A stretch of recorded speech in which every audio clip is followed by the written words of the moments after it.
The Facilitator MD, back at you again. The city of Detroit. The D. This is a city that I've recently learned to truly appreciate.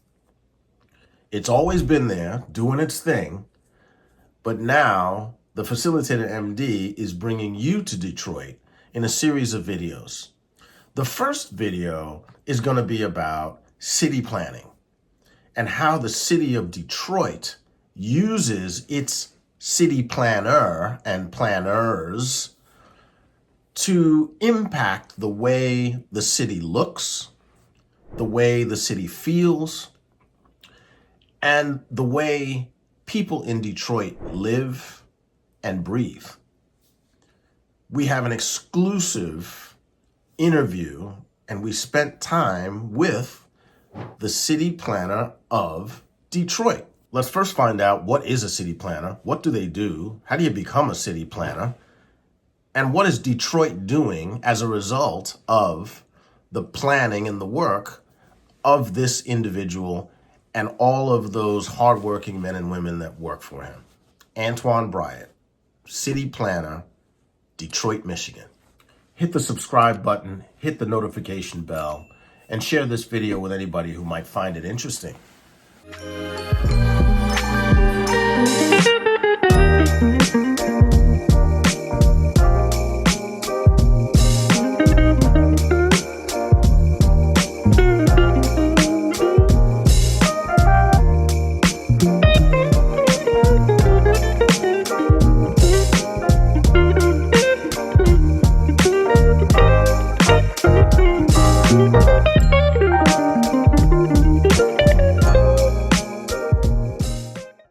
Good morning, my name is Antoine Bryant. I am the Director of Planning and Development for the City of Detroit. I've been serving in this role since July of 2021, coming up on my third anniversary here in the city. And I'm excited to see the growth that we're seeing all throughout this great American city. I had a project, I was maybe 10 or 11 years old. It's in fifth grade, I remember it distinctly. And it's a project that we all have probably had. What do you want to be when you grow up? And I had a bunch of classmates, they said they wanted to be a doctor, some of them wanted to be a teacher, some of them wanted to be an attorney of some sort. But I grew up in the projects in Brooklyn, East New York, right next to Brownsville. And it was troubling in 1981. And I remember telling my dad that I want to fix where we live. I want to make it a better place to live. And my dad said, "You want to be an architect?" And I was like, "Okay, yeah." And I had no idea what that meant. I didn't know what it meant. But my dad was, he was got a guy. And no matter whatever you needed, my dad would say, "I got a guy." And at this particular moment, he had a friend who was a Black architect in Brooklyn. His name was Harry Simmons.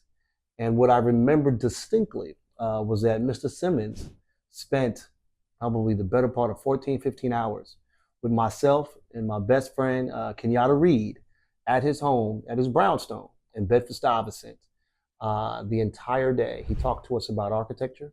He talked to us about affordable housing. He talked to us about how you build cities. And he walked us through what it took to do that. Not only, he took us to his home and his brownstone, which blew my mind because he had carved out the entire interior of that brownstone and made it his home and his studio. There was a huge atrium in the middle of the top 3 floors, and he had his office on the parlor floor.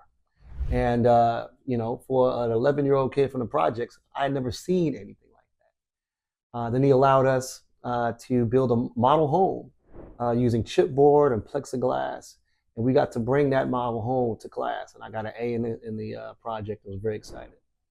And fast forward a little bit, got accepted to a very good, prestigious high school in New York City. And that allowed me entree to a number of great universities for college. I eventually went to Cornell University, had #1 architecture program at the time, and spent a year in architecture, but realized that though we were having a great education in designing individual spaces, I wasn't really having the opportunity to look at how a city came to be.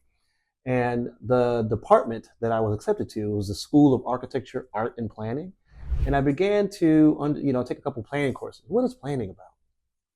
And during my sophomore year was when I realized that urban planning covered design and history, but also sociology, economics, demographics, uh, analytics and statistics, urban history. And it really helps you understand and define how a city or how a municipality come to be.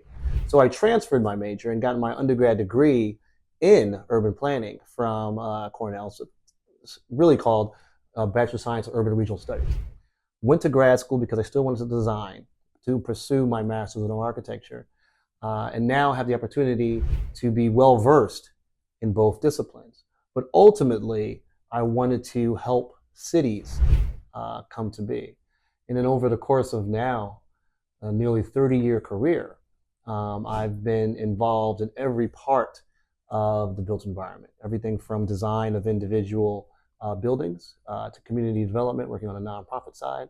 But most recently, and what I like to think is most impactful, a leading effort in the planning and visioning for a great American city here in the city of Detroit.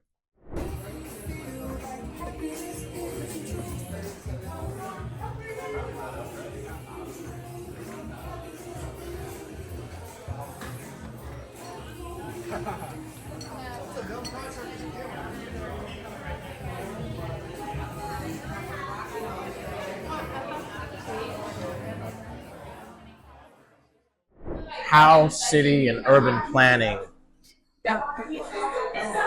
affects healthcare outcomes. A lot of us, we don't think about how the way the city is constructed affects the way people live. And we want to hear how you, being in charge of this massive city, do you take that into consideration? How do you think about it? We have to think about it.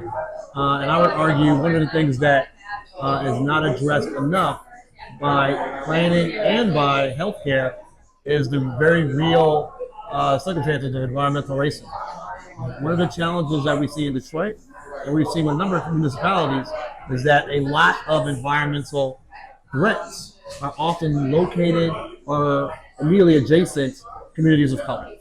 Environmental challenges could exist in a preponderance of coal or fossil fuel burning activities, concrete crushing plants, the kind of activities that create dust and particles that challenge the air quality in an area.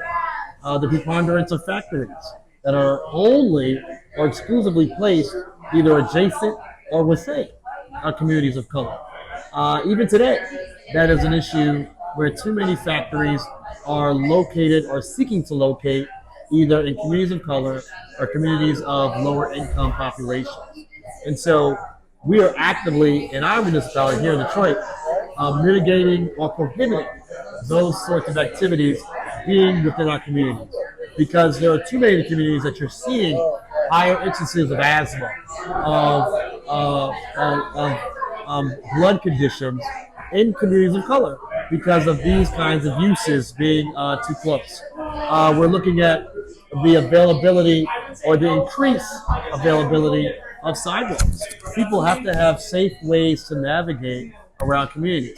If there's a community with no sidewalks, people can't walk safely. And so now they're walking in the streets. Something that may seem simple, but it increases a chance of someone being harmed just walking from one location to another. So we have a program called Safe Streets to School, Safe Streets for All.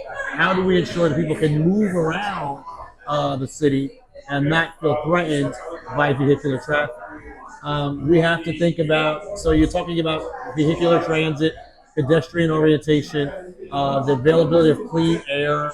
And then lastly, another thing that comes up, we still have automotive industry within the city. We have a couple of plants that are doing painting. And so we want to be able to ensure that you have clean air around and you don't have fumes coming into our homes as well. So all those things play a direct relationship in the health of all of our communities.